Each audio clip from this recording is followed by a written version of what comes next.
So that's right, Black Myth Wukong just got probably the most important update since launch. We finally get a way to buy fine gold threads to finish upgrading our gear. We have a bunch of buffs to some of the best abilities and weapons, and a bunch of stuff about future DLCs, so let's jump right in. So the patch is out right now. It's about 2 gigabytes in size, but it brings a number of very good changes. So prioritizing the ones most important, Yin Tiger finally sells fine gold threads. However, he only does so in a New Game Plus cycle. So you do need to jump into New Game Plus, and you're going to notice that now he also sells fine gold threads for 3,000 will a pop. It's not the cheapest, but not the most expensive either. It is a very limited resource, even in a full cycle, and it helps a ton to finish crafting all of your missing armor sets or fully maxing them out. A lot of them actually are very worth it. We talked about this before, so I'm glad they did this. Plus, you have the celestial ribbons and most of the other crafting materials there to help you finishing up all of this stuff. Now, beyond this, we do have some items, including weapons and armors, that got a pretty big buff. So Spy Shaft Staff now increases your maximum mana by 30. You will see that on its basic stats. So instead of just giving you 80 attack, now you also have the 30 maximum mana, which is actually pretty good at the stage you get this at, which is basically once you finish chapter 3 and move to chapter 4.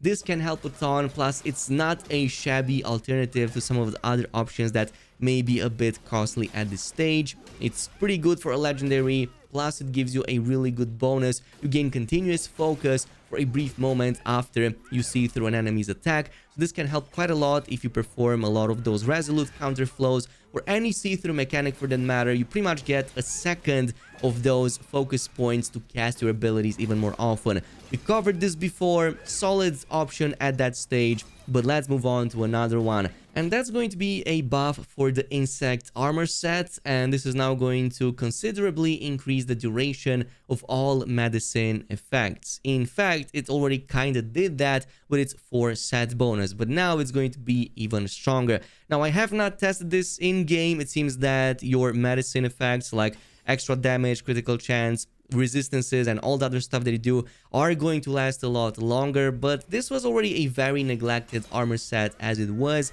and I think that it could still use maybe a couple of extra buffs to make it more desirable. I would still not put it on top of something like the Pilgrims, Iron Bowl, and especially the Wukong Mythical. And there are other armors that you get around the same time as you complete this that still completely overshadow it. But it does make it a bit more desirable now, especially since, at least on a first playthrough, all of your consumables are that strong. So you can definitely make the most out of it this way. Plus, I think it's one of the better looking sets in the game, despite feeling like one of the weakest.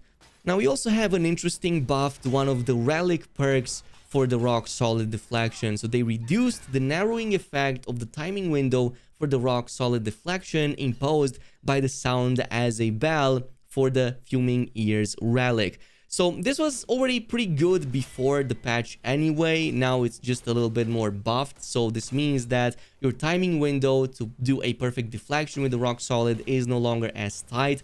So you have even more incentives to actually incorporate a rock solid into your build, especially since with the sound as a bell, you kind of recuperate about half of the mana cost of the spell anyway, so you can pretty much spam it a lot more often, especially if you play the end game, and especially if you fought the other Wukong. You probably know how important deflection is against some of these fights. This can help quite a bit, and it helps you spam it a lot more. Additionally, they also fixed the issue where the damage increase effect of the crash that was provided by immobilized talent was not being properly removed under specific conditions. So I'm not really sure exactly which conditions those were, but do let me know down below in the comments. They've also fixed a number of exploits that made some of the boss fights easier. Especially they fixed an issue where opening the menu interface caused some of the enemy skills to fail. Notoriously, I think that Black Long was one of the enemies that suffered a lot from this. You could pretty much interrupt all of his AoE effects,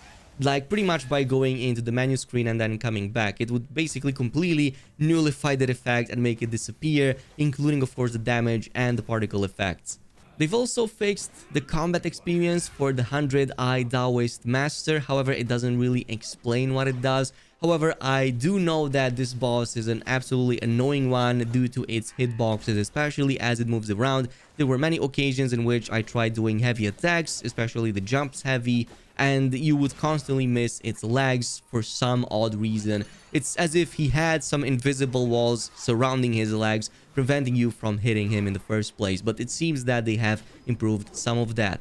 Beyond this, they've also fixed an issue where the Destined One could continuously maintain the Ring of Fire effect under certain conditions. They've also fixed an issue where Tadpole and Buristava left hand might not drop. The Destined Ones who defeated the corresponding bosses before the update but did not receive the items can find the items in their inventory after the update. So that is actually some really good news over here. That did not happen to me. I was able to get them on the first fights, but yeah, if you were one of those few affected by it, you should see them in your inventory right now. Now, going over some of the other changes really quickly over here, we have fixed an issue where the game could occasionally crash during certain boss fights if the Windows system language was set to Turkish on the PC version. They've also fixed various crashes and errors occurring under specific conditions. They've also fixed an issue that could prevent 100% achievement completion from triggering correctly under certain circumstances.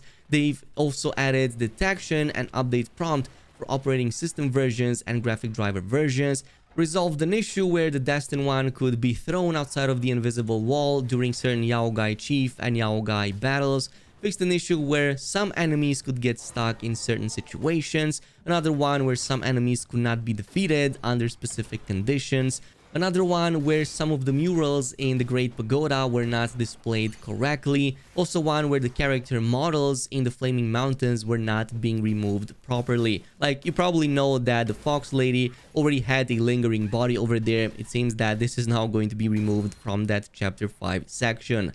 And finally, localization improvements corrected some translation errors and added translations for certain portraits. You already know some of them were missing on day one. Fixed some errors in subtitles and lyrics, and corrected errors in some English voiceovers. And that is pretty much the gist of it with patch 1.09.15. However, there are some big news coming out for Black Myth Wukong. In the meantime, as we talked about future expansion plans and all that kind of stuff, the game has sold additional few millions of copies on top from the previous time we discussed. So now it sold pretty much over 20 million copies and generated almost 1 billion of gross revenue, which is absolutely insane after just a month of the game's release. I think it's like one of the best records out there, maybe not as big as GTA 5, but definitely one of the best single player experiences out there. Which also means, and you know it, that we are guaranteed to eventually get some expansions, and we do have some at least rumors on that aspect. And this comes from TechTruth. It's this website right here. So basically, they actually confirmed that there are some DLCs planned for early 2025, with some early rumors for some possible DLCs maybe being planned during Chinese New Year of 2024. However, it doesn't seem that is too likely. So, an expansion for Black Myth Wukong is reportedly set to release in early 2025, according to China-based journalist and games industry consultant Daniel Camillo. Camillo claimed he received this information from quote-unquote very reliable first-hand sources, indicating that the DLC could arrive right at the end of January or very soon after. However, he says he cautioned that plans could change, noting that internal roadmaps and release dates in the gaming industry are often subject to adjustments. Additionally, Camillo suggested that the game has already sold 20 million copies since its release for PS5 and PC in August 20th, with a development budget of approximately 70 million. Black Myth Wukong has reportedly generated over $800 million in revenue so far. Of course, we also had that Bloomberg report that we talked about a few weeks ago, where game science investor Hero Games pretty much confirmed that there is indeed an expansion in development. However, they did not say anything about the release date. But this release date of January 2025 seems a bit too good to be true. It definitely feels very soon for an expansion. I would maybe expect a smaller scale DLC after just like 3 or 4 months at that point. But again, I just don't see it. I think that we should expect at least the middle of 2025 before we get to see a full-blown expansion, maybe even more than that. But it's not like they haven't proven everybody wrong before, especially with the size of the game and how well it was received. So I still think that this could mean we will see that expansion coming sooner rather than later, but maybe not as soon as January 2025. Again, let me know down below, what day do you think it's going to drop? Are you expecting a longer duration for a DLC, or do you think it is going to indeed drop January or soon after that? In the meantime, that's pretty much with the video. Thanks so much for watching, and I'll see you in the next one.